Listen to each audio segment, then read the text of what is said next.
వెళ్ళిపోయిండే. The next day.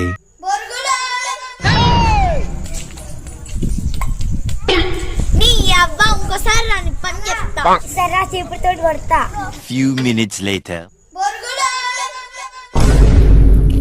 ఏందక్కా దారికి అడ్డంగా అవుతున్నావు? 3 రోజుల నుంచి చూస్తున్నా బరుగులో అంటూ వచ్చేలోపు వెళ్ళిపోతావు. గాలికి పడ్డ బరుగులు తప్ప నువ్వు మాత్రం కంపాడావు. సరే గాని వ్యాపారం ఎట్టుంది? అబ్బా అంతగా ఏం లేదక్కా.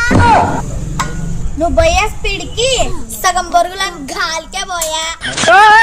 ఇంకెట్టుంటది వ్యాపారం? మరి ఎట్టక్క అట్టగాళ్ళ కానీ దిగురా ఫస్ట్ ఆడ సైకిల్ పెట్టు. ఈ బరుగులన్నీ నమ్ముకొచ్చి అప్పుడు నీ సైకిల్ తీసుకోరా. సరే అక్క. ఏమున్నదక్కో ఏమున్నదక్క.